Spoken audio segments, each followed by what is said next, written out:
Hello everyone. आज के इस वीडियो लेक्चर के अंदर बायोलॉजी का वेरी इंपॉर्टेंट टॉपिक हम डिस्कस करने वाले हैं, ब्लड सर्कुलेटरी सिस्टम, रक्त परिसंचरण तंत्र। बहुत ही इंपॉर्टेंट वीडियो है। अक्सर एग्जाम के अंदर यहाँ से क्वेश्चन जो है वो देखने को मिलते हैं। बच्चों को बहुत सारा कन्फ्यूजन भी होता है इस टॉपिक के अंदर, बट मैं आपको जिस तरीके से पढ़ाने वाला हूँ ये टॉपिक 101% सारे कॉन्सेप्ट आपके क्लियर भी हो जाएंगे और एग्जाम में इस टॉपिक से क्वेश्चन आएगा 100% आप बिल्कुल सही आंसर टिक करके आओगे।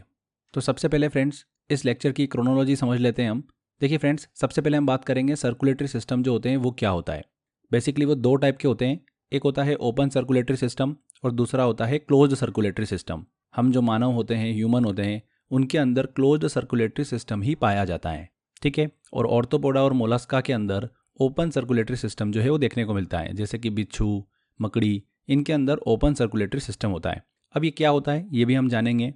क्लोज्ड सर्कुलेटरी सिस्टम जो होता है ये भी देखिए दो टाइप का होता है, एक होता है ब्लड सर्कुलेटरी सिस्टम और एक होता है लिम्फ सर्कुलेटरी सिस्टम, रक्त परिसंचरण तंत्र, और एक होता है लसिका परिसंचरण तंत्र।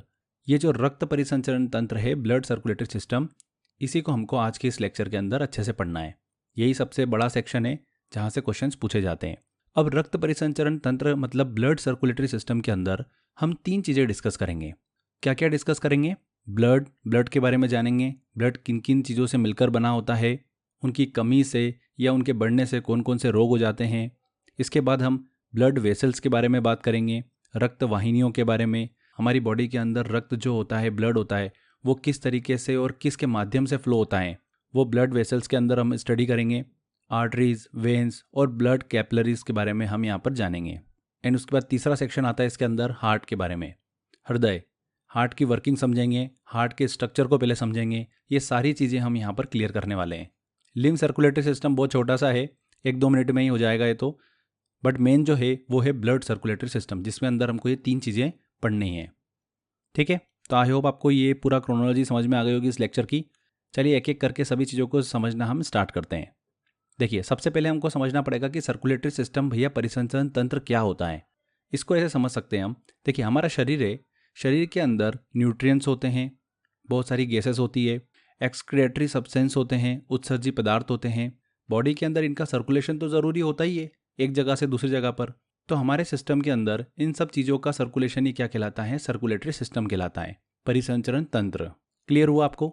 मनुष्य और बहुकोशिकीय जंतु जो होते हैं, मल्टी सेलुलर ऑर्गन्स मतलब मल्टी सेलुलर एनिमल्स, जिनका शरीर मल्टीपल कोशिकाओं मतलब मल्टीपल सेल से मिलकर बना होता है, उनके शरीर में न्यूट्रिएंट्स, पोषक पदार्थ, गैसें और उत्सर्जी पदार्थ मतलब एक्सक्रीटरी सब्सटेंस के परिवहन के लिए, सर्कुलेशन के लिए एक तंत्र होता है जिसे हम क्या बोलते हैं?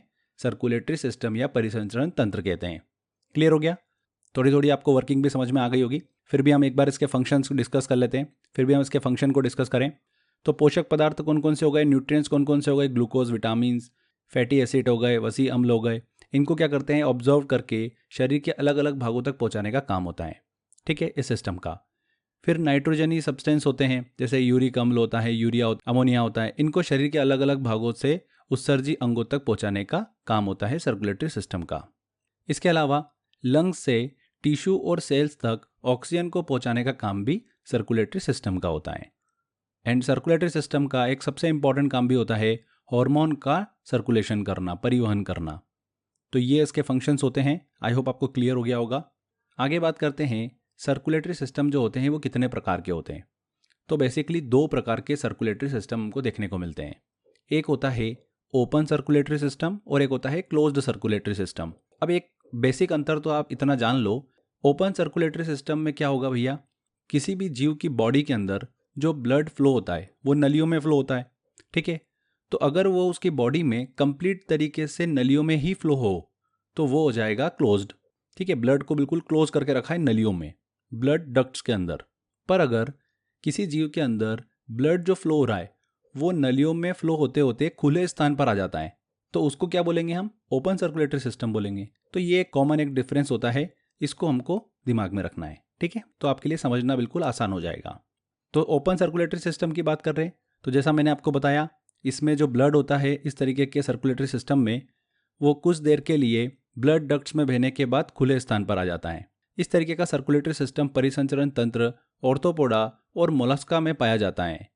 ऑर्थोपोडा और मोलस्का के अंदर आने वाले जीव जंतु जो होते हैं उनके अंदर हमको ओपन सर्कुलेटरी सिस्टम देखने को मिलता है और सीधे सीधे एग्जाम में क्वेश्चन पूछते हैं ये, इसलिए ध्यान रखना। जैसे कि हमारे मकड़ी हो गई, बिच्छू हो गए, इन सभी में ओपन सर्कुलेटरी सिस्टम जो है वो देखने को मिलता है। अब एक और चीज़, चूंकि ओपन सर्कुलेटरी सिस्टम है भैया, बीच में आके एकदम से खुला स्थान हमको देखने को मिलता है, तो ऑब्वियस सी बात है यहाँ पर लो प्रेशर हमको देखने को मिलेगा।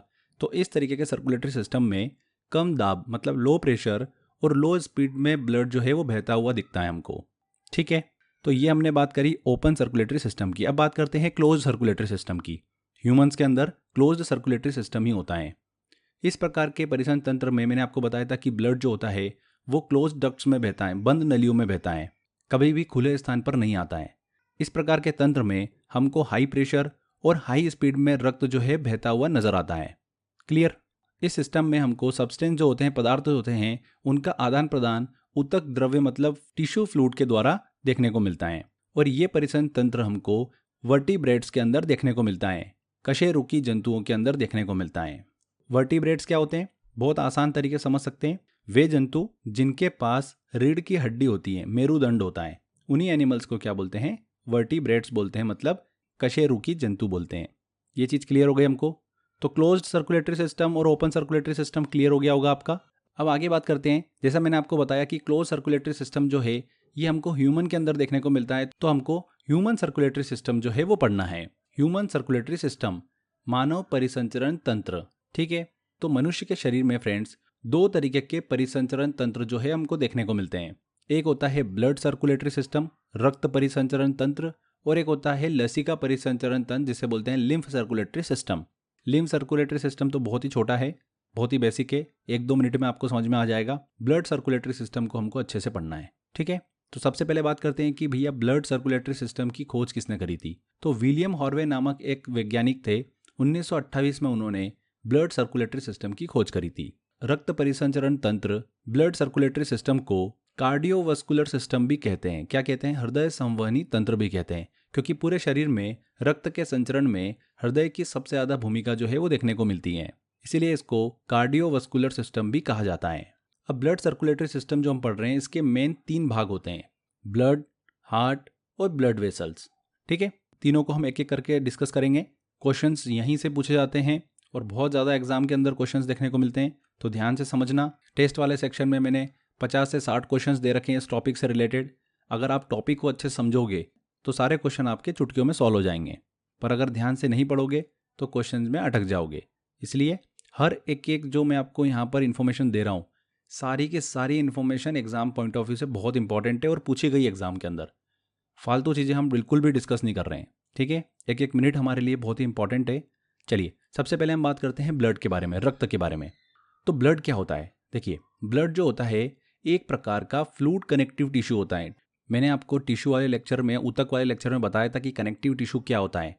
कनेक्टिव टिश्यू का काम क्या होता है? हमारे शरीर के अलग अलग भागों को आपस में जोड़ने का काम होता है। ठीक है, हमने अच्छे से पढ़ा था और उसमें मैंने आपको बताया भी था कि ब्लड जो होता है हमारी बॉडी के अंदर एकमात्र फ्लूइड कनेक्टिव टिश्यू होता है। ठीक है, तो ये सीधे सीधे एग्जाम के अंदर पूछते हैं कि ब्लड क्या है, तो ब्लड एक फ्लूइड कनेक्टिव टिश्यू है। क्लियर हुआ आपको? अब देखिए, एक स्वस्थ मनुष्य जो होता है उसके शरीर के अंदर 5 से 6 लीटर रक्त जो है वो हमको देखने को मिलता है, जो कि उस व्यक्ति के बाहर का लगभग 7 से 8% होता है। ठीक है, रक्त का जो पीएच मान होता है, पीएच वैल्यू जो होती है वो 7.3 से 7.4 के बीच में होती है। ये चीज़ क्लियर हुई? एग्जाम के अंदर क्वेश्चन पूछते हैं, इसलिए ये ध्यान रखिएगा। अब देखिए, बात करते हैं कि ब्लड के अंदर हमको किस तरीके की चीज़ें देखने को मिलती हैं। ब्लड का संगठन, ब्लड का जो स्ट्रक्चर होता है वो क्या होता है, उसको हम समझते हैं। मनुष्यों का जो ब्लड होता है उसके अंदर 55%, 55% जो होता है वो प्लाज्मा पाया जाता है, और 45% जो होती है वो ब्लड सेल्स होती है। ये ब्लड के अंदर क्या होता है हम उसको लेकर डिस्कस कर रहे हैं। 55% क्या है? प्लाज्मा है। अब आपके दिमाग में बात आ रही होगी कि प्लाज्मा क्या है। प्लाज्मा कुछ भी नहीं है, एक प्रकार से इसको समझ लो कि पानी ही है। 90% पानी होता है इसमें और 10% कुछ सब्सटेंस होते हैं, अन्य पदार्थ होते हैं। तो इस तरीके से हमारे ब्लड के अंदर सबसे ज़्यादा प्लाज्मा जो है वो पाया जाता है, 55%। अब 45%, 45% जो ब्लड सेल्स होती है वो कौन कौन सी होती है? तो वो 3 तरीके की होती हैं। एक होती है आरबीसी, एक होती है डब्ल्यूबीसी और तीसरी होती है platelets. Red blood cell, white blood cell और प्लेटलेट्स। ठीक है, तो ये 3 तरीके की सेल्स जो है हमको देखने को मिलती हैं। अब इसमें से भी जैसा कि आप यहाँ पर डायग्राम में देख पा रहे होंगे, रेड कलर की सेल जो हमको देखने को मिल रही है तो red blood cell, white colour की सेल देखने को मिल रही है तो वाइट ब्लड सेल, और यहाँ पर प्लेटलेट्स भी हमको स्ट्रक्चर में दिखाई दे रहे हैं। अब इनकी मात्राओं की बात करें तो आरबीसी सबसे ज़्यादा होती है, प्लेटलेट्स उसके बाद होते हैं, और सबसे कम होती है डब्ल्यूबीसी, वाइट ब्लड सेल। तो ये चीज़ आपको क्लियर हो गई। अब एक एक करके इन सब चीज़ों को भी हम अच्छे से डिस्कस कर लेते हैं। सबसे पहले बात करते हैं फ्रेंड्स हम प्लाज्मा की। प्लाज्मा क्या होता है? जैसा कि मैंने अभी आपको बताया 90% इसके अंदर क्या होता है? पानी होता है। ये एक हल्का पीला पारदर्शी और एक चिपचिपा लिक्विड होता है। प्लाज्मा के अंदर बेसिकली 2 प्रमुख प्रोटीन जो होते हैं वो पाए जाते हैं। इन दोनों प्रोटीन का नाम क्या है? एल्ब्यूमिन और फाइब्रिनोजेन। ये 2 प्रोटीन जो है वो प्लाज्मा के अंदर मुख्य रूप से पाए जाते हैं। एल्ब्यूमिन का काम क्या होता है? इसका निर्माण जो होता है वो यकृत में होता है, और ये शरीर की रोग प्रतिरोध क्षमता जो होती है, वायरसेस से लड़ने की जो क्षमता होती है, उसको बढ़ाने में मदद करता है। फाइब्रिनोजेन की बात करें तो इसका निर्माण कहाँ पर होता है? इसका भी यकृत में होता है, और ये रक्त का थक्का जमने में, जो ब्लड क्लॉथिंग होती है, उसको जमाने में मदद करता है। ठीक है, रक्त का थक्का, ब्लड क्लॉथिंग क्या होती है हम आगे पढ़ने भी वाले हैं, बट ये चीज़ ध्यान रखिएगा कि रक्त का थक्का, ब्लड क्लॉथिंग में फाइब्रिनोजेन जो प्रोटीन होता है वो मदद करता है। ठीक है, इसके अलावा रक्त प्लाज्मा में बहुत सारे आयन्स भी उपस्थित होते हैं, जैसे कि sodium ion, calcium ion, magnesium ion. ये सभी आयन्स जो है ब्लड प्लाज्मा में देखने को मिलते हैं। ठीक है, ये चीज़ क्लियर हो गई। तो ये कंपोजिशन ऑफ ब्लड के अंदर हमने प्लाज्मा को अच्छे से डिस्कस किया है। अब हम आरबीसी, डब्ल्यूबीसी और प्लेटलेट्स की बात करते हैं, जो कि ब्लड में उपस्थित 45% हिस्सा होता है। 55% हिस्सा होता है प्लाज्मा का। सबसे पहले बात करते हैं रेड ब्लड सेल की, लाल रक्त कणिकाओं की। आरबीसी को एरिथ्रोसाइट्स के नाम से भी जाना जाता है। किस नाम से? एरिथ्रोसाइट्स के नाम से। यह रक्त के अंदर 90% मौजूद होती है, और आरबीसी का जीवन काल जो होता है वो 120 दिन का होता है। जो रेड ब्लड सेल होती है, इसकी जो लाइफ साइकिल होती है वो 120 दिन की होती है, और ये केवल वर्टिब्रेट एनिमल्स जो होते हैं जिनमें रीढ़ की हड्डी होती है, उन्हीं में पाई जाती हैं। आरबीसी का निर्माण कहाँ पर होता है? अस्थि मज्जा में होता है, बोन मैरो में होता है। क्लियर? और आरबीसी की जो मृत्यु होती है, जिसे आरबीसी का कब्रिस्तान भी कहा जाता है, वो जगह कौन सी होती है? प्लीहा होती है, स्प्लीन। तो ये चीज़ एग्जाम के अंदर पूछी जाती है, ध्यान रखिएगा इस चीज़ को। इसे तिल्ली के नाम से भी जाना जाता है। आरबीसी का कब्रिस्तान कहा जाता है प्लीहा को, और आरबीसी का निर्माण होता है बोन मैरो के अंदर। ये चीज़ बहुत इंपॉर्टेंट है। यहाँ पर हमने प्लीहा की बात करी, स्प्लीन की बात करी, तो ये क्या होता है इसको भी हम समझ लेते हैं। देखिए, मानव शरीर का ये ब्लड बैंक भी कहा जाता है। मानव शरीर में एक बीन के आकार का बहुत बड़ा लिम्फोइड एक ऑर्गन होता है, जो कि हमारे पेट में स्थित होता है। ये रक्त को स्टोर करने का और फिल्टर करने का काम करता है। इसी के साथ साथ ये पुरानी आरबीसी जो लाल रक्त कोशिकाएं होती हैं, सेल्स होती हैं, उनको नष्ट करने का भी काम करता है। इसीलिए प्लीहा को आरबीसी का कब्रिस्तान कहते हैं। आरबीसी के वर्क की बात करते हैं, इसके फंक्शन की बात करते हैं, तो ऑक्सीजन और कार्बन डाइऑक्साइड का संवहन करने का काम जो होता है वो किसका होता है? आरबीसी का होता है। सीधे सीधे एग्जाम में क्वेश्चन पूछते हैं, इस चीज़ को ध्यान रखिएगा। आरबीसी में हीमोग्लोबिन नामक एक प्रोटीन पाया जाता है, जिसके कारण रक्त का जो रंग होता है वो लाल होता है। एग्जाम के अंदर ऐसा क्वेश्चन आपसे पूछ लेते हैं कि रक्त का जो लाल रंग होता है वो किस प्रोटीन की उपस्थिति के कारण होता है? तो आरबीसी में हीमोग्लोबिन नामक एक प्रोटीन उपस्थित होता है, जिसके कारण रक्त का रंग जो होता है वो लाल होता है। अब अगर आरबीसी की बॉडी के अंदर कमी हो जाएगी रेड ब्लड सेल की, तो उससे हमको मोटे मोटे 2 रोग देखने को मिलते हैं। एक है एनीमिया, जिसे अरक्तता बोलते हैं, और दूसरा है पीलिया, जिसे जॉइंडिस कहा जाता है। आप कभी भी अगर अपना ब्लड टेस्ट कराते हो तो उसमें आपको आरबीसी, डब्ल्यूबीसी और प्लेटलेट्स काउंट जो है वो रिपोर्ट में देखने को मिलते हैं। इसके बाद हम बात करते हैं वाइट ब्लड सेल की। बहुत ही इंपॉर्टेंट है ये, यहाँ से भी क्वेश्चंस पूछे जाते हैं। वाइट ब्लड सेल को ल्यूकोसाइट्स के नाम से भी जाना जाता है। किस नाम से? ल्यूकोसाइट के नाम से। रक्त में ये सबसे कम मात्रा में उपस्थित होती हैं वाइट ब्लड सेल, और इनका जीवन जो होता है ना, मात्र 3 से 4 दिन का होता है। लाइफ साइकिल बहुत ही कम होती है, 3 से 4 दिन की। पर ब्लड के अंदर आकार में वाइट ब्लड सेल जो होती है वो सबसे बड़ी होती है। इसका भी निर्माण जो है वो बोन मैरो में होता है। कभी कभी इसका निर्माण जो है वो लीवर और स्प्लीन में भी देखने को मिलता है, और इसकी डेथ जो होती है वो रक्त में ही हो जाती है, डब्ल्यूबीसी की। अब हम बात करें कि डब्ल्यूबीसी का फंक्शन क्या होता है, उसका काम क्या होता है ब्लड के अंदर, तो ये एंटीबॉडी का निर्माण करने का काम करती हैं, प्रतिरक्षा प्रोटीन बनाने का काम करती हैं, जो कि शरीर का इम्यून सिस्टम जो होता है प्रतिरोधक क्षमता जो होती है उसको बढ़ाती हैं, रोगाणुओं से रक्षा करने का काम करती हैं, साथ ही साथ घाव भरने में भी मदद करती हैं। WBC, ठीक है, वाइट ब्लड सेल। अब हमारे रक्त में 5 प्रकार की WBC जो होती है वो देखने को मिलती हैं। लिम्फोसाइट्स, मोनोसाइट्स, इओसिनोफिल्स, न्यूट्रोफिल्स और बेसोफिल्स। ये 5 तरीके की WBC जो है वाइट ब्लड सेल वो देखने को मिलती हैं। इसमें से देखिए 2-3 बहुत ही इंपॉर्टेंट है, मैं बताता हूँ आपको कौन कौन सी।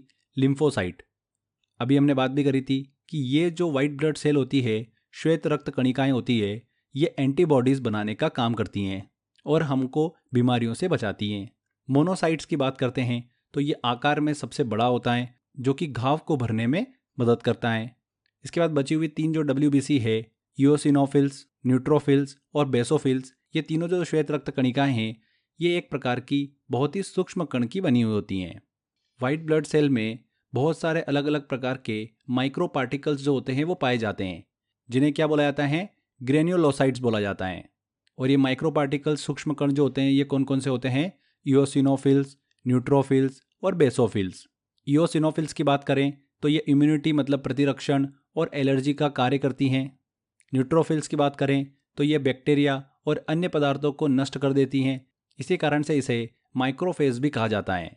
बेसोफिल्स की बात करें तो हिपेरिन, हिस्टामिन और सीरोटोनिन जैसे केमिकल सब्सटेंस का ये क्या करती है, स्त्रावण करती हैं बेसोफिल्स। ये चीज़ आपको क्लियर हो गई। अब बात करते हैं कि WBC की अगर बॉडी के अंदर कमी हो जाए तो उससे कौन कौन से रोग हमको देखने को मिलते हैं। तो WBC की कमी से होने वाले रोग जो होते हैं वो होता है एड्स। HIV वायरस के कारण ये होता है, जिसमें WBC की जो संख्या होती है वो कम हो जाती है। वहीं ब्लड कैंसर के दौरान भी WBC की मात्रा जो है वो कम हो जाती है। अब एक चीज़ और ध्यान रखिएगा फ्रेंड्स, एग्जाम में पूछा जाता है WBC की मात्रा अगर कम हो जाती है बॉडी के अंदर तो वो इंडिकेशन होता है ल्यूकोपीनिया का। वहीं WBC की मात्रा अगर बढ़ जाती है तो वो इंडिकेशन होता है ल्यूकेमिया का। तो ये एग्जाम के अंदर पूछा जाता है, ठीक है। विटामिन ए जो होता है वो रक्त में WBC को बढ़ाने का काम करता है, इसलिए आप गाजर खाइएगा। गाजर खाने से आपको विटामिन ए मिलता है, जिससे आपकी प्रतिरक्षा प्रणाली जो होती है बॉडी की, एंटीबॉडी बनने की जो क्षमता होती है वो अच्छी बनेगी, तो आप कम बीमार पड़ेंगे, ठीक है। चलिए आगे बात करते हैं फ्रेंड्स अब हम प्लेटलेट्स की। प्लेटलेट्स क्या होते हैं, देखिए इसे थ्रोम्बोसाइट्स के नाम से भी जाना जाता है। किस नाम से, थ्रोम्बोसाइट्स के नाम से। ये केवल मैमेलियस में देखने को मिलता है, जो स्तनधारी जो जानवर होते हैं, जंतु होते हैं, उन्हीं में प्लेटलेट जो है वो पाए जाते हैं।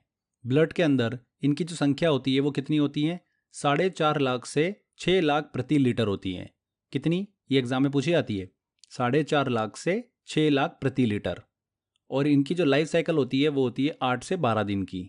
अब इसका फंक्शन क्या होता है बॉडी के अंदर, जहाँ पर भी शरीर में कट लग जाता है, रक्त का बहाव होने लगता है, तो उसे रोकने का काम करते हैं प्लेटलेट्स। और रक्त का थक्का मतलब ब्लड क्लॉथिंग बनाने में ये मदद करते हैं प्लेटलेट्स, ठीक है। बहुत इंपॉर्टेंट है, इस चीज़ को ध्यान रखिएगा। आपको कहीं पर भी अगर मान लो कट लग जाता है हाथ पे, पैर पे, तो वहाँ पर प्लेटलेट्स जो होते हैं उस घाव को भरने में बहुत ज़्यादा मदद करते हैं। क्लियर हुआ ये चीज़। प्लेटलेट्स की कमी से होने वाले रोगों की बात करें तो चिकनगुनिया, डेंगू जैसी बीमारियां जो है वो प्लेटलेट्स की कमी के कारण हमको देखने को मिलती है, जिसमें शरीर में मौजूद प्लेटलेट जो है वो लगातार गिरते जाते हैं। डेंगू में तो प्लेटलेट्स की मात्रा बहुत ही ज़्यादा कम हो जाती हैं, किसी किसी केस में तो ये 20-20, 25-25 हज़ार तक आ जाते हैं, जहाँ पर लाइफ के रिस्क भी खड़ी हो जाती हैं। डेंगू जो बीमारी होती है वो एडिस एजिप्टी मच्छर के काटने से होती हैं। किससे होती हैं, एडिस एजिप्टी मच्छर के काटने से। ये चीज़ आप ध्यान रखिएगा। आगे बात करते हैं फ्रेंड्स, हम ब्लड क्लॉथिंग की बात कर रहे हैं बार बार, रक्त का थक्का जमने की, तो ये क्या होता है इसको हम समझते हैं। देखिए चोट लगने के कारण जब रक्त वाहिका जो होती है, ब्लड वेसल्स होती हैं, जहाँ पर ब्लड जो होता है वो घूमता रहता है, बॉडी के अंदर नलियाँ होती हैं जिसके अंदर जो ब्लड होता है वो क्या करता है, इधर से उधर ट्रेवल करता रहता है। अब अगर चोट लग जाती है तो ये ब्लड वेसल जो होती हैं वो क्या होती हैं, फट जाती हैं, जिसकी वजह से ब्लड जो है वो बहना स्टार्ट कर देता है। तब क्या होता है, एक सेमी सॉलिड मटेरियल होता है जेली जैसा, वो वहाँ पर आकर क्या करता है, जम जाता है।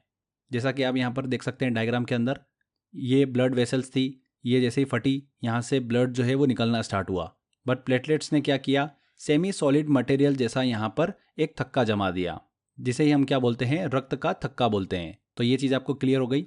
ब्लड क्लॉथिंग क्या होती है, इसके अंदर प्लेटलेट जो होते हैं ये रक्त का थक्का जमने में मदद करते हैं।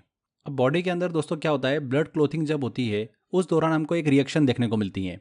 वो क्या रिएक्शन होती है जिसकी वजह से ब्लड क्लॉथिंग होती है, रक्त का थक्का जमता है, वो होती है फाइब्रिन नामक एक प्रोटीन होता है जो कि ब्लड सेल के साथ में मिलता है और क्या करता है, ब्लड क्लोथिंग कर देता है, मतलब रक्त का थक्का बना देता है। अब ये फाइब्रिन प्रोटीन जो होता है इसका निर्माण कैसे होता है बॉडी के अंदर, ये होता है थ्रोम्बिन प्लस फाइब्रोनोजेन के द्वारा। अब फाइब्रिन का निर्माण कैसे होता है, एक एंजाइम होता है थ्रोम्बिन करके, वो फाइब्रिनोजेन के साथ मिलता है और फाइब्रिन का निर्माण करता है। फाइब्रिनोजेन क्या है, ये एक ग्लाइकोप्रोटीन कॉम्प्लेक्स होता है जो कि लीवर के द्वारा उत्पन्न किया जाता है।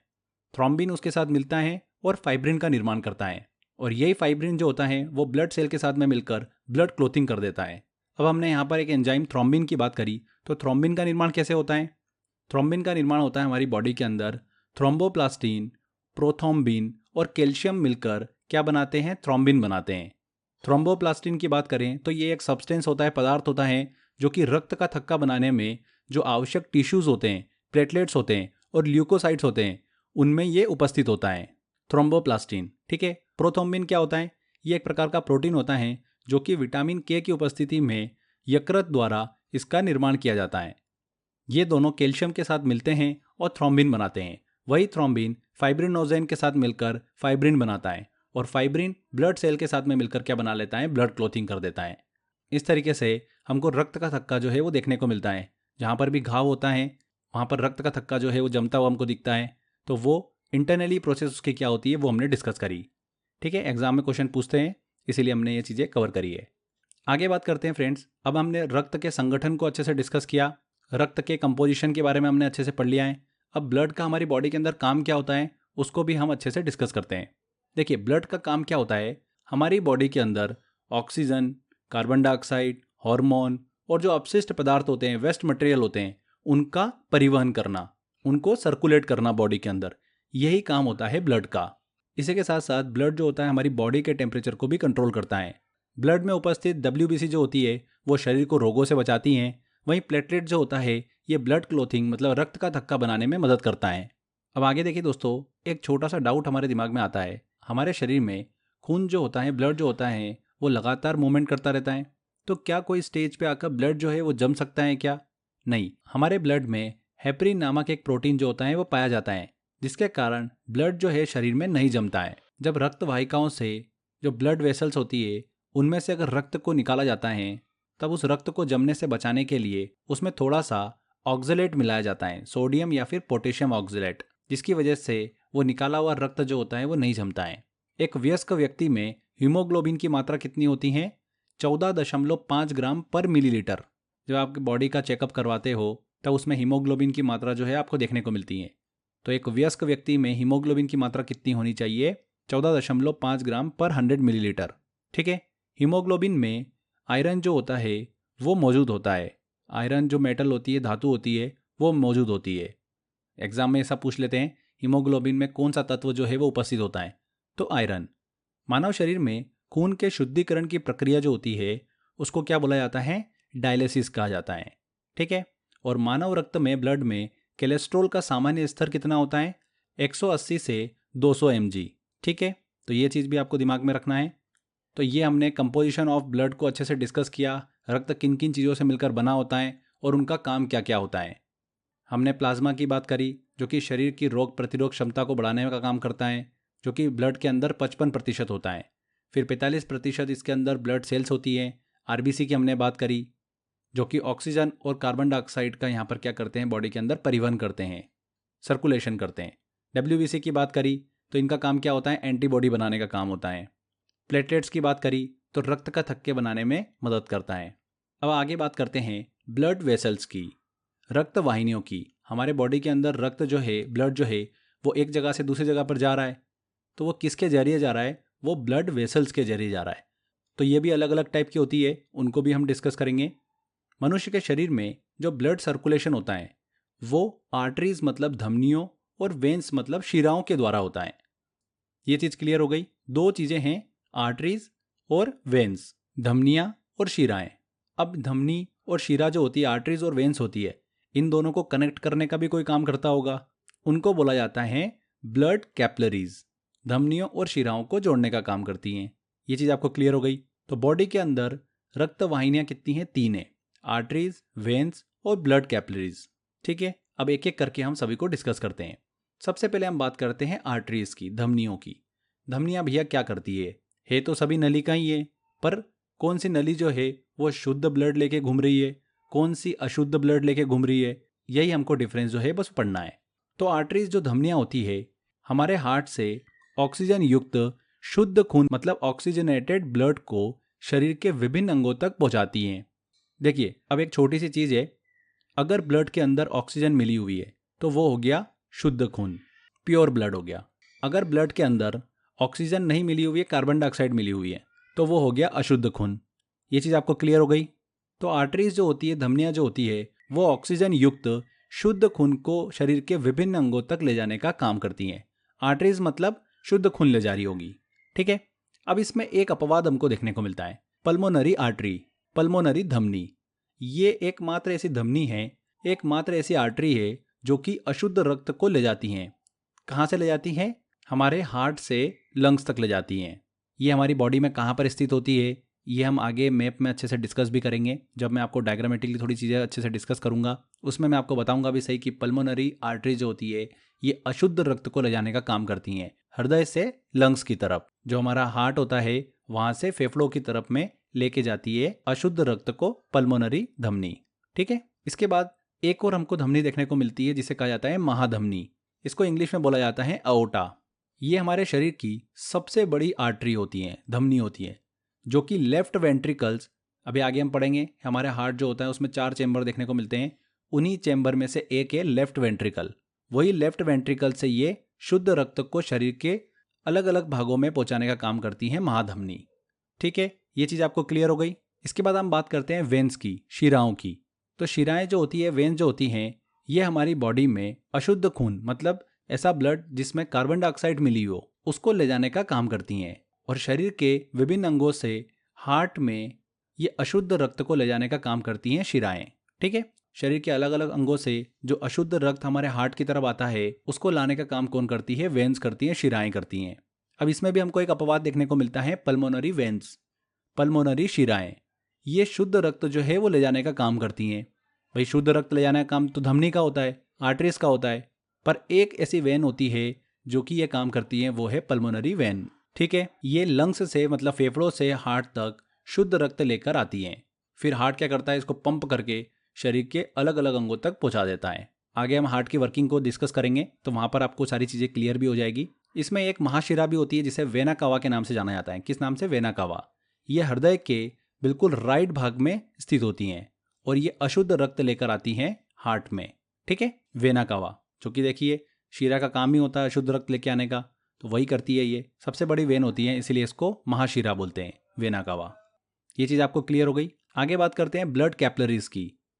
जैसा कि मैंने आपको बताया था कि ये रक्त कोशिकाएं होती हैं जो कि बहुत ही महीन रक्त वाहिनियां ब्लड वेसल्स की होती हैं, जो कि आर्टरीज और वेन्स को कनेक्ट करने का काम करती हैं, ब्लड कैपिलरीज, ठीक है। इसके बाद हम एक चीज़ और डिस्कस करते हैं, रक्तदाब मतलब ब्लड प्रेशर। ब्लड प्रेशर क्या होता है? देखिए जो हमारा हार्ट होता है वो क्या करता है? श्रिंक होता है फिर फैलता है, श्रिंक होता है फैलता है, मतलब संकुचित होता है और फिर ये खुलता है। तो इस तरीके से हमारा हार्ट वर्क करता है और इसी तरीके से हमारी हार्ट बीट बनती है, धक धक धक धक हम सुनते हैं उसको। तो जब हमारा हृदय जो होता है, हार्ट होता है, वो श्रिंक होता है, तब ये क्या करता है? आर्टरीज की दीवारों पर एक क्या करता है? प्रेशर डालता है। क्योंकि जब ये श्रिंक होता है ना हमारा हार्ट, तब ये क्या करता है? ब्लड को धमनियों में क्या करता है? पंप करता है, ऊपर की ओर फेंकता है ये। तो जब ऊपर की ओर फेंकता है तो धमनियों की दीवार पर, आर्टरीज की वॉल्स पर एक प्रेशर लगता है, उसी को हम क्या बोलते हैं? ब्लड प्रेशर बोलते हैं। समझ में आया आपको? एक वयस्क व्यक्ति होता है, उसका ब्लड प्रेशर जो होता है, रक्तचाप जो होता है, वो लगभग 120/80 mmHg होता है। इसको पढ़ा जाता है 120 सिस्टोलिक एंड 80 डायस्टोलिक, ठीक है। तो ये चीज़ ध्यान रखिएगा, 120/80 mmHg ये एक वयस्क व्यक्ति का ब्लड प्रेशर होता है। वृद्धावस्था में सामान्यतः ब्लड प्रेशर जो होता है वो कम हो जाता है, और ब्लड प्रेशर को जिस यंत्र से नापा जाता है उसे क्या कहा जाता है? स्फिग्नोमेनोमीटर कहा जाता है। इस यंत्र में पारा जो होता है वो भरा हुआ होता है, जहाँ पर जिससे हमको रीडिंग देखने को मिलती है। तो ये समझ में आया आपको? ये हमने फ्रेंड्स पढ़ा ब्लड वेसल्स को, जिसमें हमने धमनी मतलब आर्टरीज की बात करी, वेन्स की बात करी, शिराओं की बात करी, ब्लड कैपिलरीज की बात करी, जो कि दोनों को कनेक्ट करने का काम करती हैं, और ब्लड प्रेशर के बारे में हमने जाना। चलिए आगे बढ़ते हैं। अब बात करते हैं हम हार्ट के बारे में, हृदय के बारे में। बहुत ही इंटरेस्टिंग सेक्शन है ये, ध्यान से देखिएगा। देखिए हमारा जो हार्ट होता है वो हमारे फेफड़े जो होते हैं, लंग्स, उनके मध्य एक थॉरेसिस कैविटी जो होती है, वक्ष गुहा, उसमें स्थित होता है। कहने का मतलब फेफड़ों के मध्य में स्थित होता है हमारा हार्ट। हमारा हार्ट जो होता है वो एक पंप अंग की तरह कार्य करता है, मतलब एक पंप की तरह काम करता है, जो कि शरीर के सभी अंगों में ब्लड वेसल्स मतलब रक्त वाहिकाओं के माध्यम से रक्त को पहुंचाने का काम करता है। हमारे अलग अलग अंगों से अशुद्ध रक्त आता है हार्ट पर, हार्ट उसको लंग्स पे भेज देता है। लंग्स के पास जाने के बाद वो शुद्ध होता है, मतलब उसके अंदर ऑक्सीजन मिल जाती है। फिर वो वापस हार्ट के पास आता है और हार्ट क्या करता है, उसको पंप करके शरीर के अलग अलग अंगों तक पहुंचा देता है। तो वही इसके अंदर बोला गया है, शरीर के सभी अंगों में ब्लड वेसल्स रक्त वाहिकाओं के माध्यम से रक्त पहुंचाता है। ठीक है। हार्ट जो होता है एक, देखिए फ्रेंड्स, स्पेशल मेम्ब्रेन से घिरा हुआ होता है। ये एक दोहरी झिल्ली होती है, जैसा कि आप यहाँ पर डायग्राम में देख सकते हैं। ये ब्लू कलर की आपको यहाँ पर देखिए एक स्ट्रिप दिख रही होगी। ये एक मेम्ब्रेन होती है, एक झिल्ली होती है, जिसको पेरिकार्डियम कहते हैं। क्या कहते हैं? पेरिकार्डियम। एग्जाम में पूछा जाता है ये कि हार्ट जो होता है वो एक दोहरी झिल्ली से घिरा हुआ होता है, जिसे क्या कहा जाता है? पेरिकार्डियम कहा जाता है। इस पेरिकार्डियम में क्या होता है? एक द्रव भरा होता है, जिसे पेरिकार्डियल द्रव मतलब पेरिकार्डियल फ्लूइड कहा जाता है। ये जो लिक्विड होता है ये बाहरी आघातों से, जो एक्सटर्नल शॉक्स होते हैं, उससे हमारे हार्ट को प्रोटेक्ट करने का काम करता है। समझ में आया आपको? तो पेरिकार्डियम दिमाग में रखिएगा, बहुत ही इंपॉर्टेंट चीज़। आगे बात करते हैं हमारे हार्ट के स्ट्रक्चर को थोड़ा सा डिस्कस करें। तो मनुष्य का जो हार्ट होता है, हृदय होता है, ये 4 चेंबर में बटा हुआ होता है। ऐसे सोचो कि यहाँ पर आपको ये 4 जो है कमरे दिख रहे हैं। हमारे हृदय के अंदर, हमारे हार्ट में 4 कमरे हैं। पहला कमरा, दूसरा कमरा, तीसरा और चौथा। तो ये 4 चेंबर होते हैं मनुष्य के हृदय में। एग्जाम में क्वेश्चन तो यही पूछ लेते हैं कि मनुष्य के हृदय में कितने चेंबर होते हैं। तो कितने होते हैं? 4 चेंबर होते हैं। अब देखिए थोड़ा सा मैं आपको पहले स्ट्रक्चर जो है ना, ये पहले समझा देता हूँ, जिससे कि आपको वर्किंग समझ में आएगी, हृदय के कौन से पार्ट को क्या बोला जाता है। तो ध्यान से देखना इस चीज़ को। सबसे पहले हम इन चारों चेंबर को डिस्कस करते हैं। ऊपर के 2 चेंबर जो दिख रहे हैं आपको, 1 और 3 नंबर का, ये छोटे होते हैं। वहीं 2 और 4 नंबर का जो चेंबर आपको दिख रहा है, ये चेंबर थोड़े बड़े होते हैं। अब आपको बीच में एक सेंटर में डैश डैश लाइन दिख रही होगी, एक लेफ्ट तरफ और एक राइट तरफ। क्लियर? जो लेफ्ट तरफ है ये आपको ब्लू दिख रहा होगा। ब्लू इसलिए दिख रहा है कि जब हमारे रक्त के अंदर, ब्लड के अंदर कार्बन डाइऑक्साइड मिली होती है तो वो ब्लू कलर का दिखाई देता है। बट जब हमारे रक्त के अंदर ऑक्सीजन मिल जाती है तो वो रेड कलर का दिखाई देता है। तो हृदय का जो राइट वाला पार्ट है वो अशुद्ध रक्त को हैंडल करता है, इम्प्योर ब्लड को हैंडल करता है। वहीं लेफ्ट वाला जो पार्ट है वो प्योर ब्लड को हैंडल करता है। ये चीज़ आपको समझ में आ गई, इसीलिए यहाँ पर कलर से इसको डिफ्रेंशिएट कर रखा है। अब ऊपर वाले 2 चेंबर हैं, उनको क्या कहा जाता है? अट्रियम कहा जाता है, आलिंद कहा जाता है हिंदी में। ठीक है, तो मैं अट्रियम ही बोलूंगा, आप समझ जाना इस चीज़ को। नीचे के 2 चेंबर जो होते हैं उनको कहा जाता है वेंट्रिकल। क्या कहा जाता है? वेंट्रिकल मतलब नीलय। तो मैं इसको वेंट्रिकल बोलूंगा, आप समझ जाइएगा कि नीलय की बात हो रही है। अब जो राइट तरफ है उसे क्या बोलेंगे? राइट एट्रियम बोलेंगे और राइट वेंट्रिकल बोलेंगे। वहीं लेफ्ट की तरफ जो है उसे लेफ्ट एट्रियम और नीचे की तरफ में लेफ्ट वेंट्रिकल बोलेंगे। ये चीज़ आपको क्लियर हो गई, चारों चेंबर का नाम आपको क्लियर हो गया। अब आप लेफ्ट तरफ देखोगे तो आपको यहाँ पर 2 वेन्स दिखाई दे रही है। ठीक है, इसको बोला जाता है वेना कावा। हमने पढ़ा था शिरा के अंदर, महाशिरा, इसका काम क्या होता है? अशुद्ध रक्त को लेके आना। तो ये हो गई हमारी वेना कावा। राइट तरफ में ही आपको दिख रहा होगा फ्रेंड्स, एक धमनी कनेक्टेड होती है जिसे बोला जाता है पल्मोनरी आर्टरी, पल्मोनरी धमनी। दिख रहा है आपको यहाँ पर? ये देखिए राइट वेंट्रिकल से ये सीधे कनेक्टेड होती है। अब आ जाते हैं हम लेफ्ट की तरफ। तो लेफ्ट में आप देखेंगे 2 नलियाँ दिखाई दे रही है, 2 वेन्स दिखाई दे रही है। इन्हें बोला जाता है पल्मोनरी वेन्स। जब हमने शीरा को पढ़ा था उसमें मैंने आपको एक अपवाद बताया था पल्मोनरी वेन्स का, जो कि शुद्ध रक्त को लाने का काम करती हैं। इसीलिए ये रेड वाले एरिया की तरफ है। ठीक है, तो ये हो गई पल्मोनरी वेन्स। अब आप लेफ्ट वेंट्रिकल जो देख रहे हो, 4 नंबर का सेक्शन जो है, 4 नंबर का कमरा, इससे महाधमनी जो है वो कनेक्टेड होती है, जिसे हम बोलते हैं अओर्टा। दिख रहा है आपको? ये आपको यहाँ पर अओर्टा नजर आ रही होगी। तो ये आपको थोड़ा स्ट्रक्चर क्लियर हुआ। अब हम वॉल की भी बात कर लेते हैं। ब्लड जो है वो इन चैम्बरों में से होकर ट्रेवल करता है, तो इनमें वॉल भी तो होंगे। तो वो वॉल को हम डिस्कस करते हैं। तो सबसे पहला नंबर का देखिए यहाँ पर आपको वॉल दिख रहा होगा। तो सबसे पहले राइट वाले वॉल को देखें तो यहाँ पर हमको दो वॉल देखने को मिलते हैं। चैम्बर 1 और चैम्बर 2 के बीच में एक वॉल होता है जिसे बोला जाता है ट्राइकॉस्पिड वॉल। क्या बोला जाता है? Tricuspid wall. वहीं आपको चैम्बर 2 और पल्मोनरी आर्टरी के बीच में एक वॉल देखने को मिलता है जिसे बोला जाता है पल्मोनरी वॉल। क्लियर हुआ ये? अब लेफ्ट तरफ आ जाते हैं। चैम्बर 3 और चैम्बर 4 के बीच में एक वॉल हमको देखने को मिलता है जिसको हम बोलते हैं बायकॉस्पिड वॉल। क्या बोलते हैं? बायकॉस्पिड वॉल। ठीक है।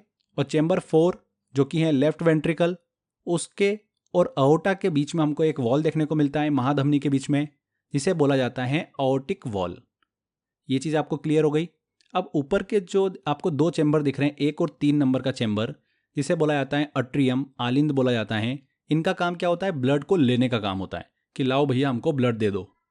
और नीचे के दो चैम्बर जो होते हैं जिसे वेंट्रिकल कहा जाता है, निलय कहा जाता है, इनका काम क्या होता है कि भैया हमारे पास ब्लड आ गया, हम इसको अब फेंकेंगे, पंप करेंगे। तो ये ऊपर की ओर क्या करते हैं? पंप करने का काम करते हैं। जो नीचे के दो चैम्बर हैं, 2 नंबर का और 4 नंबर का, ये क्या करते हैं? पंप करते हैं और ऊपर की ओर ब्लड को फेंकने का काम करते हैं। ये चीज़ आपको क्लियर हो गई। अब वॉल में आप देखोगे तो जो यहाँ पर आपको ट्राइकॉस्पिड वॉल दिख रहा है, ये बोलता है कि भैया राइट एट्रियम मतलब जो दायां आलिंद है वहाँ से ब्लड जो आ रहा है उसको मैं राइट वेंट्रिकल में जाने दूंगा, पर वापस मैं राइट एट्रियम में नहीं आने दूंगा। जाने की परमिशन दे रहा है, ये आने की परमिशन नहीं दे रहा है। वहीं अगर हम पल्मोनरी वॉल की बात करें तो ये बोल रहा है कि वेंट्रिकल से पल्मोनरी आर्टरी के अंदर मैं आप ब्लड को जाने दूंगा पर वापस नहीं आने दूंगा। ठीक है। उसी तरीके से बायकॉस्पिड वॉल की बात करें तो ये बोल रहा है कि 3 नंबर चैम्बर से 4 नंबर में मैं ब्लड को जाने दूंगा पर 4 से 3 की तरफ वापस नहीं आने दूंगा। वहीं पर अगर हम अओर्टिक वॉल की बात करें तो ये बोलता है कि 4 नंबर चैम्बर से मैं अओर्टा की तरफ, महाधमनी की तरफ ब्लड को जाने दूंगा पर रिटर्न नहीं आने दूंगा। तो वॉल का काम बेसिकली यही होता है। ठीक है। तो आपको समझ में आ गया ये पूरा स्ट्रक्चर। अब हम जब इसकी वर्किंग पढ़ेंगे तो आपको बिल्कुल चुटकियों में सारी चीज़ें जो है वो समझ में आ जाएगी। बहुत ही कॉम्प्लिकेटेड टॉपिक है बट हम इसको इतनी अच्छे से पढ़ेंगे कि आपको कभी भी कन्फ्यूजन नहीं होगा। बिफोर हम इसकी वर्किंग पढ़ें, छोटा सा एक मैकेनिज्म हम समझते हैं। देखिए, मनुष्य के संपूर्ण शरीर में ब्लड सर्कुलेशन जो होता है, रक्त का परिसंचरण, वो हार्ट की पंप क्रिया के द्वारा ही संपन्न होता है। जब हमारा हार्ट पंप करता है तभी ब्लड का सर्कुलेशन होता है। अब हार्ट जो होता है वो बेसिकली दो काम करता है।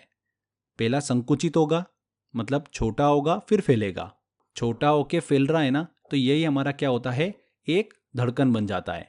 अब इसके टेक्निकल नाम भी हम पढ़ लेते हैं। जब संकुचन हो रहा है तो उसको हम क्या बोल रहे हैं? सिस्टोल बोल रहे हैं। और जब फैल रहा है उसको बोलते हैं डायस्टोल। जैसे कि आप अगर कोई स्पंज लोगे, उसको दबाओगे, तो जब उसको दबाओगे तब अंदर मान लो उसके अंदर कुछ पानी भरा हुआ है स्पंज में, तो जैसे दबाओगे तो पानी निकल जाएगा।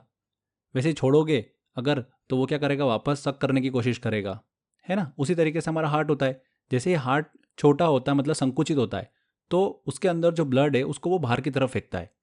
तो वेंट्रिकल से ब्लड जो है वो महाधमनियों में पहुंचता है, मतलब अओर्टा के पास पहुंचता है, और अओर्टा उसको शरीर के अलग अलग भागों में पहुंचाता है। ठीक है। तो ये होता है सिस्टोल। वहीं अगर हम डायस्टोल की बात करें, मतलब हृदय का फैलना, वेंट्रिकल का फैलना और आलिंद के अंदर ब्लड को लेना, तो ये बेसिकली हार्ट के अंदर दो काम होते हैं।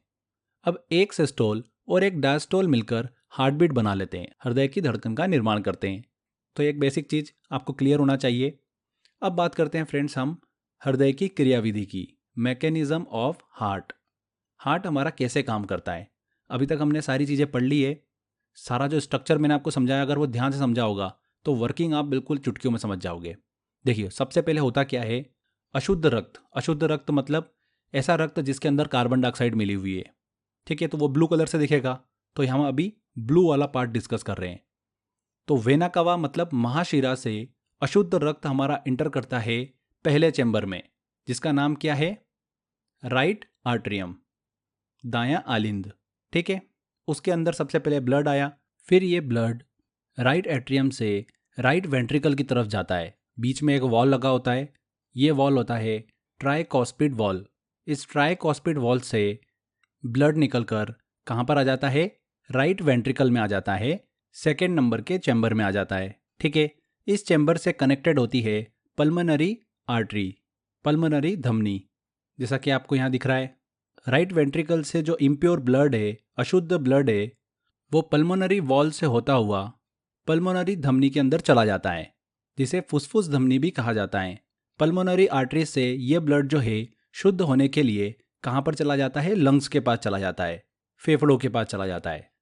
तो हमारे हृदय के राइट वाले सेक्शन की हमने क्रियाविधि को डिस्कस किया कि कैसे वेना कावा से अशुद्ध ब्लड आता है, राइट अट्रियम में आता है, फिर वो ट्राइकॉस्पिड वॉल को क्रॉस करता हुआ राइट वेंट्रिकल में पहुंचता है, राइट वेंट्रिकल से ये पल्मोनरी वॉल से होता हुआ पल्मोनरी आर्टरी में चला जाता है और वहाँ से लंग्स के पास पहुँचता है। अब बात करते हैं कि जो अशुद्ध ब्लड फेफड़ों के पास गया, फेफड़ों ने, लंग्स ने उस अशुद्ध ब्लड में ऑक्सीजन को मिक्स किया और बना दिया शुद्ध ब्लड। अब ये शुद्ध ब्लड जो है लंग्स से हार्ट की तरफ कौन लेके आती है? पल्मोनरी वेन्स लेके आती हैं, पल्मोनरी शिराएं। पल्मोनरी वेन्स जो है ये कनेक्टेड होती है लेफ्ट एट्रियम से, बाएं आलिंद से। तो ठीक है भैया, पल्मोनरी वेन्स से ब्लड जो है वो लेफ्ट एट्रियम में आ गया। वहाँ पर एक वॉल लगा होता है, ये कौन सा होता है? बायकॉस्पिड वॉल लगा होता है। इस बायकॉस्पिड वॉल से ब्लड जो है वो लेफ्ट एट्रियम से आ जाता है लेफ्ट वेंट्रिकल में। क्लियर? अब यहाँ पर क्या होता है? वेंट्रिकल जो होते हैं वो सिकुड़ते हैं, तो ये ब्लड को क्या करते हैं? ऊपर की ओर पंप करते हैं, ऊपर की ओर फेंकने का काम करते हैं। तो बायकॉस्पिड वॉल जो होता है ये तो ब्लड को ऊपर जाने से रोक देता है, पर अओर्टा के बीच में हमको यहाँ पर अओर्टिक वॉल देखने को मिलता है, जो कि ब्लड को अओर्टा की ओर आगे की ओर फेंक देता है। फिर ये शुद्ध ब्लड जो है ये अओर्टा मतलब महाधमनी से होते हुए शरीर के अलग अलग अंगों तक पहुँचता है। तो इस तरीके से हमारा हार्ट जो है वो अशुद्ध ब्लड को भी लेता है और लंग्स के पास भेजता है, फिर लंग्स से शुद्ध ब्लड लेता है और शरीर के अलग अलग भागों तक शुद्ध ब्लड को पहुंचाने का काम करता है। तो ये हमने हृदय की क्रियाविधि को डिस्कस किया कि हमारा हार्ट किस तरीके से काम करता है। आई होप आपको समझ में आ गया होगा। एक बार जल्दी से हम इसको देख लेते हैं। वेना कावा से अशुद्ध ब्लड राइट अट्रियम में आता है, वहाँ से ये अशुद्ध ब्लड राइट वेंट्रिकल में जाता है, राइट वेंट्रिकल से अशुद्ध ब्लड जो है पल्मोनरी वॉल से होता हुआ पल्मोनरी धमनी में मतलब पल्मोनरी आर्टरीज में चला जाता है, वहाँ से लंग्स के पास पहुँचता है। वहाँ पर ब्लड शुद्ध होता है, शुद्ध होने के बाद में मतलब ब्लड के अंदर ऑक्सीजन मिक्स हो जाती है। फिर वहाँ से लंग्स से हार्ट की तरफ में पल्मोनरी वेन्स जो होती है, पल्मोनरी शिराएं होती है, वो लेफ्ट एट्रियम तक लेकर आती है। लेफ्ट एट्रियम से लेफ्ट वेंट्रिकल में ब्लड जाता है, वहाँ से पंप होने के बाद में लेफ्ट वेंट्रिकल से अओर्टा की ओर, महाधमनी की ओर ब्लड चला जाता है और अओर्टा से बॉडी के अलग अलग पार्ट तक ये शुद्ध रक्त जो है वो पहुँचता है। तो ये हमने हार्ट की क्रियाविधि को अच्छे से कंप्लीट किया है। आई होप आपको समझ में आ गया होगा। आगे देखिए, हार्ट से रिलेटेड कुछ इंपॉर्टेंट पॉइंट्स हम डिस्कस करते हैं। हमारा हृदय जो होता है, हार्ट होता है, ये लगभग 5 लीटर रक्त जो है, ब्लड जो होता है उसको प्रति मिनट पंप करता है। 1 मिनट में 5 लीटर पूरा के पूरा शरीर का ब्लड जो है वो पंप कर देता है। सामान्य मनुष्य का हार्ट जो होता है वो 1 मिनट में औसतन 72 बार धड़कता है, 72 टाइम्स। हमारे हार्ट की जो धड़कन होती है वो शीरा आलिन नोड से स्टार्ट होती है। ये जो क्रिया होती है ये पश्चिम मस्तिष्क के जो मेडुला ऑब्लंगेटा में उपस्थित एक कार्डियक केंद्र होता है वहाँ से कंट्रोल होती हैं। इसी के साथ साथ जो हृदय की धड़कन होती है उसको एड्रेनालिन और थायरोक्सिन हार्मोन जो होता है वो कंट्रोल करने का काम करते हैं। कौन से? एड्रेनालिन और थायरोक्सिन हार्मोन। हार्ट की स्टडी को क्या कहा जाता है? कार्डियोलॉजी कहा जाता है। वहीं हार्ट की अगर जांच की बात करें तो उसे कहा जाता है ईसीजी, इलेक्ट्रोकार्डियोग्राफ। इसका फुल फॉर्म भी ध्यान रखिएगा, इंपॉर्टेंट है। हार्ट में जब रक्त की सप्लाई, आपूर्ति की कमी हो जाती है तो फ्रेंड्स दिल का दौरा जो है वो हमको देखने को मिलता है। हार्ट अटैक जो है वो देखने को मिलता है जब हार्ट में रक्त का सप्लाई जो है वो कम हो जाता है। ब्लॉकेज जब बीच बीच में आ जाते हैं नलियों के बीच में, तब दिल का दौरा पड़ता है। ठीक है, तो ये कुछ इंपॉर्टेंट पॉइंट्स थे। हार्ट से रिलेटेड सारी इन्फॉर्मेशन हमने अच्छे से कंप्लीट करी। ह्यूमन सर्कुलेटरी सिस्टम को अच्छे से कंप्लीट किया। क्लोज्ड सर्कुलेटरी सिस्टम के अंदर हम पढ़ रहे थे ह्यूमन सर्कुलेटरी सिस्टम, जिसमें हमने 2 सर्कुलेटरी सिस्टम की बात करी थी, एक है ब्लड सर्कुलेटरी सिस्टम और लिम्फ सर्कुलेटरी सिस्टम। तो ब्लड सर्कुलेटरी सिस्टम के अंदर 3 चीज़ें हमने अच्छे से कवर कर ली है। अब बात करते हैं लिम्फ सर्कुलेटरी सिस्टम की, लसिका परिसंचरण तंत्र। तो सबसे पहले हम बात करते हैं कि लिम्फ होता क्या है, लसिका क्या होती है। तो फ्रेंड्स, सेल्स के बीच में पाए जाने वाला हल्के पीले रंग का एक स्वच्छ पदार्थ जो होता है उसे हम क्या कहते हैं? लसिका मतलब लिम्फ कहते हैं। और इन लसिका लिम्फ में आरबीसी जो होता है, रेड ब्लड सेल, वो नहीं पाया जाता है। लेकिन इसके अंदर डब्ल्यूबीसी जो होता है वो अधिक मात्रा में पाया जाता है, श्वेत रक्त कणिकाएं। लसिका जो होती है, लिम्फ जो होता है, ये WBC के साथ मिलकर लिम्फोसाइट्स बनाते हैं और शरीर के रोगों से लड़ने के लिए इम्यूनिटी जो है वो प्रदान करते हैं। ये क्या करती है, मुख्यतः जो ब्लड में आए हानिकारक जीवाणु होते हैं, बैक्टीरिया होते हैं, उन पर हमला करती हैं और उन्हें नष्ट करने का काम करती हैं। ठीक है, तो इतना सा इन्फॉर्मेशन है इसके अंदर, ज़्यादा हमको डिटेल में नहीं जाना है, बस इतनी बेसिक इन्फॉर्मेशन रखेंगे, उससे एग्जाम के अंदर आपका क्वेश्चंस बन जाएंगे। बस ये चीज़ इंपॉर्टेंट है कि लिम्फ में RBC जो होता है वो नहीं पाया जाता है, WBC पाया जाता है। क्लियर। अब फ्रेंड्स आगे हम बात करते हैं ह्यूमन ब्लड ग्रुप की।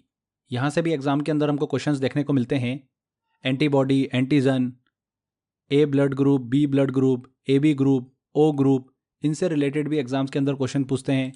इसके अलावा माता पिता के ब्लड ग्रुप के आधार पर भी बच्चों के ब्लड ग्रुप से रिलेटेड क्वेश्चंस एग्जाम में बनते हैं। तो ये सभी सेक्शन को हम जल्दी से कवर कर लेते हैं। तो सबसे पहले हम बात करते हैं मनुष्य के रक्त वर्ग की, ह्यूमन ब्लड ग्रुप की। ह्यूमन ब्लड ग्रुप की बात करें तो इसकी खोज किसने करी है? कार्ल लैंडस्टीनर ने सन 1900 में इसकी खोज करी इन्होंने। सभी मनुष्यों का ब्लड जो होता है वो एक जैसा न होकर अलग अलग प्रकार का होता है, ये इन्होंने बताया था। मतलब किसी का ब्लड ग्रुप A पॉजिटिव हो सकता है, किसी का B पॉजिटिव हो सकता है, किसी का A नेगेटिव हो सकता है, AB नेगेटिव हो सकता है, O हो सकता है, O पॉजिटिव हो सकता है, O नेगेटिव हो सकता है। तो अलग अलग टाइप के ब्लड जो है वो हमको देखने को मिलता है अलग अलग मनुष्यों में। इन्होंने बताया कि ब्लड ग्रुप अलग अलग होने के कारण क्या थे। हमारे RBC जो होती है, लाल रक्त कणिकाएं जो होती है, उनमें एक विशेष प्रकार का प्रोटीन जो है, ग्लाइकोप्रोटीन, वो पाया जाता है, जिसे क्या कहा जाता है? एंटीजन कहते हैं, जो कि ब्लड ग्रुप को अलग करने के लिए जिम्मेदार होता है। कौन सा प्रोटीन? ग्लाइकोप्रोटीन। ये इंपॉर्टेंट है, ध्यान रखना। एंटीजन जो होते हैं ये दो प्रकार के होते हैं, एक A एंटीजन और एक B एंटीजन। वहीं एंटीबॉडी की बात करें तो हमारे शरीर में सुरक्षा प्रदान करने का काम होता है एंटीबॉडी का। ये हमेशा एंटीजन के विपरीत पाई जाती हैं और हमारी बॉडी के अंदर दो टाइप की एंटीबॉडी देखने को मिलती हैं, एंटीबॉडी A और एंटीबॉडी B। RBC के अंदर पाए जाने वाले ग्लाइकोप्रोटीन के आधार पर मनुष्यों में 4 प्रकार के हमको ब्लड ग्रुप देखने को मिलते हैं। Blood group A, blood group B, AB और O। अब इन ब्लड ग्रुप के अंदर एंटीजन और एंटीबॉडी की बात करें तो A ब्लड ग्रुप जिसका होता है उसके पास केवल A टाइप के एंटीजन होते हैं और केवल B टाइप की एंटीबॉडी होती हैं। ठीक है। वहीं वो व्यक्ति जिसका ब्लड ग्रुप B होता है उसके पास केवल B टाइप के एंटीजन होते हैं और केवल A टाइप की एंटीबॉडी होती हैं। जिस व्यक्ति का ब्लड ग्रुप AB होता है उसके पास A और B दोनों टाइप के एंटीजन होते हैं, पर एंटीबॉडी जो होती है वो अनुपस्थित होती है। वहीं अगर हम O ब्लड ग्रुप वाले व्यक्ति की बात करें तो उसके पास एंटीजन जो होते हैं वो अनुपस्थित होते हैं और एंटीबॉडी जो होती है वो A और B दोनों टाइप की होती हैं। ये चीज़ आपको क्लियर हो गई। अब यहाँ पर ध्यान रखिएगा फ्रेंड्स कि जिस व्यक्ति का ब्लड ग्रुप O होता है वो व्यक्ति सभी ब्लड ग्रुप वाले व्यक्तियों को ब्लड दे सकता है, इसीलिए O ग्रुप वाले को यूनिवर्सल डोनर कहते हैं। ये चीज़ ध्यान रखिएगा, O मतलब यूनिवर्सल डोनर। जबकि AB ब्लड ग्रुप वाला व्यक्ति जो होता है वो किसी भी ब्लड ग्रुप वाले व्यक्ति से ब्लड जो है वो ले सकता है, इसीलिए AB ग्रुप वाले को यूनिवर्सल रिसीवर कहते हैं। एग्जाम के अंदर क्वेश्चन पूछते हैं सीधे, यूनिवर्सल डोनर जो है किस ब्लड ग्रुप के व्यक्ति को कहा जाता है? तो O ब्लड ग्रुप वाले व्यक्ति को यूनिवर्सल डोनर कहा जाता है। AB ब्लड ग्रुप वाले व्यक्ति को यूनिवर्सल रिसीवर कहा जाता है। AB मतलब सब कुछ रिसीव कर लेगा, O मतलब सबको दे सकता है। ठीक है। अब ब्लड ग्रुप के आदान प्रदान को भी हम डिस्कस कर लेते हैं। A ब्लड ग्रुप वाला व्यक्ति जो है किसको ब्लड दे सकता है और किससे ब्लड ले सकता है? तो A ब्लड ग्रुप वाला किसको ब्लड देगा? भैया A जिसका होगा उसको तो देगा ही देगा, और AB क्या बोलता है? मैं तो सबसे ले लूंगा, तो AB भी यहाँ पर आ जाएगा। A ब्लड ग्रुप का ब्लड जो है वो ले सकता है। ये क्लियर हो गया। किससे ले सकता है A ब्लड ग्रुप वाला व्यक्ति? तो A से तो ले ही सकता है, और O बोलता है कि मैं सबको दे सकता हूँ, तो O से तो लेगा ही लेगा। तो यहाँ पर A ब्लड ग्रुप वाला व्यक्ति A से ले सकता है, A को दे सकता है, AB को दे सकता है, A से ले सकता है और O से ले सकता है। ठीक है। उसी तरीके से B ब्लड ग्रुप वाला व्यक्ति भी सेम ही करेगा, B को देगा, AB को भी देगा, B से लेगा और O से लेगा। AB ब्लड ग्रुप वाले व्यक्ति की बात करते हैं तो AB वाला किसको ब्लड देगा? केवल और केवल AB ब्लड ग्रुप जिसका है उसी को दे सकता है, पर ले तो सबसे सकता है ये। तो किस किस से ले सकता है? A से ले सकता है, B से ले सकता है, O से ले सकता है और AB से ले सकता है। सभी से ब्लड जो है वो ले सकता है AB। यूनिवर्सल रिसीवर बोलते हैं इसलिए इसको। O की बात करें ओ ब्लड ग्रुप वाला व्यक्ति जो है किसको ब्लड देगा, ये बोलता है मैं सबको दे सकता हूँ। तो ए को भी देगा, बी को भी देगा, ओ को भी देगा और ए बी को भी देगा, पर केवल और केवल ओ से ही ब्लड ले सकता है। तो केवल ओ। ये समझ में आ गया आपको? बहुत ही इंपॉर्टेंट है, यहाँ से बहुत क्वेश्चंस एग्जाम में पूछते हैं। अब आगे देखिए फ्रेंड्स, माता पिता के ब्लड ग्रुप के आधार पर बच्चों में ब्लड ग्रुप जो है वो किस तरीके का देखने को मिलता है, यहाँ से भी एग्जाम के अंदर क्वेश्चंस बनते हैं। तो इसमें कुछ कुछ इंपॉर्टेंट है, उन सब चीज़ों को आपको दिमाग में रखना है। देखिए, जैसे अगर माता पिता का ब्लड ग्रुप ओ है, दोनों का ओ है, तो बच्चों का ब्लड ग्रुप जो है वो हो सकता है सिर्फ और सिर्फ ओ। तो जितने भी यूनिक केस है उनसे एग्जाम के अंदर क्वेश्चन पूछते हैं। बच्चों का ब्लड ग्रुप कौन सा नहीं हो सकता अगर माता पिता का ब्लड ग्रुप ओ है तो अभी हमने देखा कि सिर्फ और सिर्फ ओ हो सकता है, तो ए नहीं होगा, बी नहीं हो सकता और ए बी भी नहीं हो सकता। अब अगर माता पिता का ब्लड ग्रुप ऐसा है कि किसी एक का ओ है और दूसरे का ए है, तो उसमें बच्चे का ब्लड ग्रुप जो हो सकता है वो ओ तो हो सकता है, साथ ही साथ ए भी हो सकता है। और क्या नहीं हो सकता है वो आप खुद ही निकाल सकते हो। माता पिता का ब्लड ग्रुप अगर उसी तरीके से एक का ओ है और एक का बी है, तो क्या हो सकता है? ओ हो सकता है और बी हो सकता है। अगर माता पिता का ब्लड ग्रुप ओ है एक का और एक का ए बी है, तब यहाँ पर एक यूनिक केस देखने को मिलता है कि बच्चे का ब्लड ग्रुप जो होगा वो या तो ए हो सकता है या फिर बी हो सकता है। ओ नहीं होगा और ए बी भी नहीं होगा। तो ये केस इंपॉर्टेंट है, इस चीज़ को दिमाग में रखना है।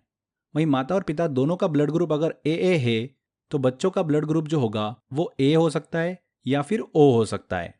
ये भी एक यूनिक केस, इसको भी इंपॉर्टेंट नोट में डालिएगा, वेरी वेरी इंपॉर्टेंट है। माता पिता का ब्लड ग्रुप अगर किसी एक का ए है और दूसरे का बी है, तब उस केस में बच्चों का ब्लड ग्रुप जो है वो कुछ भी हो सकता है, ए हो सकता है, बी हो सकता है, ओ हो सकता है और ए बी हो सकता है। ये भी इंपॉर्टेंट, इस चीज़ को भी नोट करिएगा। इसके बाद हम बात करें, माता पिता में से किसी एक का ब्लड ग्रुप ए है और दूसरे का ए बी है, तब ओ को छोड़कर सभी ब्लड ग्रुप पॉसिबल है। ए हो सकता है, बी हो सकता है और ए बी हो सकता है। अगर पेरेंट्स के ब्लड ग्रुप बी बी है दोनों का, तब पॉसिबल केस क्या बनेगा? या तो बी हो सकता है या फिर ओ हो सकता है। ये भी इंपॉर्टेंट है। इसके बाद अगर पेरेंट्स में किसी एक का ब्लड ग्रुप बी है और एक का ए बी है, तब ओ को छोड़कर कुछ भी हो सकता है। और दोनों पेरेंट्स के ब्लड ग्रुप अगर ए बी हैं, तब भी ओ को छोड़कर बच्चे का ब्लड ग्रुप कुछ भी हो सकता है। ए हो सकता है, बी हो सकता है और ए बी हो सकता है। तो ये टेबल बहुत ही इंपॉर्टेंट है। जो भी मैंने आपको इंपॉर्टेंट बताए हैं उनसे तो क्वेश्चंस पूछे ही जाते हैं, इसलिए ये चीज़ ध्यान रखिएगा। सबसे इंपॉर्टेंट ए और बी वाला, जिसमें बच्चों का ब्लड ग्रुप जो है वो कुछ भी हो सकता है, ए बी ओ और ए बी। क्लियर? आगे बात करते हैं फ्रेंड्स अब हम RH फैक्टर की। छोटी सी इन्फॉर्मेशन है बट एग्जाम में पूछी जाती है। कार्ल लेंडस्टीनर और वीनर ने वर्ष 1940 में रीसस नामक बंदर में एक विशेष प्रकार की प्रोटीन की खोज की थी। उसी को उन्होंने क्या दिया? RH फैक्टर का नाम दिया। ये प्रोटीन जो है एक एंटीजन से संबंधित होता है। जिन व्यक्ति के शरीर में यह प्रोटीन नहीं पाया जाता है उन्हें बोलते हैं RH-। जिन व्यक्ति के रक्त में यह प्रोटीन पाया जाता है उन्हें क्या बोला जाता है? RH+ कहा जाता है। तो बस यही है RH फैक्टर। इससे रिलेटेड भी एग्जाम में क्वेश्चन पूछ लेते हैं। किससे संबंधित होता है? ये एंटीजन से संबंधित है। आगे देखिए, लास्ट में एक छोटी सी इन्फॉर्मेशन कवर करते हैं। हार्ट चैम्बर से रिलेटेड एग्जाम के अंदर क्वेश्चन पूछे हृदय कक्ष से रिलेटेड, तो उसमें ध्यान रखना है कि एक कक्षीय हृदय जो है वो किनका होता है? सेफ्लोकार्डेट्स का होता है और हार्टमेनिया का होता है। दो कक्षीय हृदय जो होता है वो किनका होता है? मछलियों में देखने को मिलता है। तीन कक्षीय हृदय जो होता है वो किनका होता है? एम्फीबियंस में होता है, उभयचर में होता है। वहीं सरीसृप में भी हमको तीन कक्षीय हृदय जो है वो देखने को मिलता है। चार कक्षीय हृदय जो है वो मगरमच्छ, पक्षियों में और मैमिलिया मतलब स्तनधारी जीवों में देखने को मिलता है। मनुष्य के शरीर में भी जो हृदय होता है वो चार कक्षीय हृदय होता है। तो ये चीज़ क्लियर हुई आपको? तो फ्रेंड्स, यहाँ पर हमारा ये ब्लड वाला टॉपिक अच्छे से कंप्लीट होता है, जिसमें हमने सर्कुलेटरी सिस्टम को अच्छे से डीप में स्टडी किया। मैंने आपको उतना ही बताया जितना एग्जाम के अंदर पूछा जाता है। जितनी भी इन्फॉर्मेशन दी है सफिशिएंट इन्फॉर्मेशन है, क्वेश्चन आपका इसी में से बनेगा। बस आपको इसकी अच्छे से प्रैक्टिस करना है। और जो मैंने इसका मॉक टेस्ट दे रखा है आपको, उसकी बार बार आपको अच्छे से प्रैक्टिस करना है। लगभग 50 से 60 क्वेश्चंस मैंने इंपॉर्टेंट निकाले हैं जो एग्जाम में अक्सर पूछे जाते हैं। बार बार वही क्वेश्चन रिपीट होते हैं। बस अगर आप उनकी अच्छे से प्रैक्टिस कर लोगे तो सीधे सीधे वही क्वेश्चंस आपको एग्जाम में देखने को मिल जाएंगे। मॉक टेस्ट को लगाओ, बार बार लगाते रहो। हर टॉपिक का मॉक टेस्ट लगाते रहो टाइम टू टाइम। जितनी बार आप मॉक टेस्ट लगाते रहोगे, जितनी ज़्यादा टाइम आप मॉक टेस्ट लगाओगे, उतनी ज़्यादा आपका वो टॉपिक जो है वो अच्छा होता जाएगा। बार बार रिवीजन करने की ज़रूरत नहीं है, बस आप मॉक टेस्ट लगाते चलो। ठीक है, तो ये टॉपिक हमारा कंप्लीट होता है। चलिए अब कुछ क्वेश्चंस लगाते हैं, आपको भी आइडिया लगेगा किस तरीके के क्वेश्चन जो है एग्जाम में पूछे जाते हैं। देखिए पहला क्वेश्चन है, प्लाज्मा में जल का प्रतिशत होता है। प्लाज्मा जो होता है ये खुद ही ब्लड के अंदर 55% होता है और इसमें 90% वाटर होता है, तो डी आंसर। रक्त होता है, ब्लड क्या होता है, एक प्रकार का संयोजी ऊतक है, कनेक्टिव टिश्यू है। आरबीसी का निर्माण हमारे शरीर में किस भाग में होता है, तो आरबीसी का निर्माण कहाँ पर होता है, अस्थि मज्जा में होता है, बोन मैरो में होता है। हीमोग्लोबिन का क्या तात्पर्य है, हीमोग्लोबिन जो होता है ये ऑक्सीजन को इधर उधर पहुंचाने का काम करता है। मानव वयस्क में कुल कितना रक्त होता है, कितना होता है, 5 से 6 लीटर होता है। रक्त का पीएच होता है कितना, 7.3 से 7.4 के बीच में होता है, तो 7.4 सी आंसर। आरबीसी का कब्रिस्तान किसे कहते हैं, तो स्प्लीन प्लीहा को आरबीसी का कब्रिस्तान कहते हैं। रक्त का लाल रंग किसके कारण होता है, किसके कारण होता है, हीमोग्लोबिन के कारण रक्त का लाल रंग होता है, बी आंसर। डब्ल्यूबीसी का मुख्य कार्य क्या होता है, प्रतिरोध क्षमता को बढ़ाना। डब्ल्यूबीसी की मात्रा सामान्य से अधिक हो जाना क्या कहलाता है, उसे क्या बोला जाता है, ल्यूकेनिया, बी आंसर यहाँ पर सही होगा। रक्त का शुद्धिकरण कहाँ पर होता है, रक्त का शुद्धिकरण होता है फेफड़ों में। अशुद्ध ब्लड आता है वहाँ पर उसमें ऑक्सीजन मिक्स की जाती है और वापस हृदय की तरफ भेज दिया जाता है, तो फेफड़ों में होता है। मानव शरीर में खून किसकी उपस्थिति के कारण नहीं जमता है, तो हेपेरियन प्रोटीन जो होता है उसके कारण मानव शरीर में खून जो है वो नहीं जमता है। लाल रक्त कणिकाओं का जीवन काल होता है कितना होता है, 120 दिन का होता है, लगभग 120 दिन, ए आंसर। तो फ्रेंड्स इस तरीके से क्वेश्चंस एग्जाम में पूछे जाते हैं। और भी क्वेश्चंस हैं, धीरे धीरे लेवल बढ़ता जा रहा है एग्जाम के अंदर क्वेश्चंस का, तो मैंने उसी तरीके से लगभग 55 से 60 क्वेश्चंस निकाले हैं जो एग्जाम में पूछे जा रहे हैं। मॉक टेस्ट में दे रखे हैं, बार बार अच्छे से प्रैक्टिस करो, ये टॉपिक आपका 100% कंप्लीट हो जाएगा। तो आज के बस इस वीडियो में इतना ही था, मिलते हैं नेक्स्ट वीडियो में, टिल देन बाय बाय।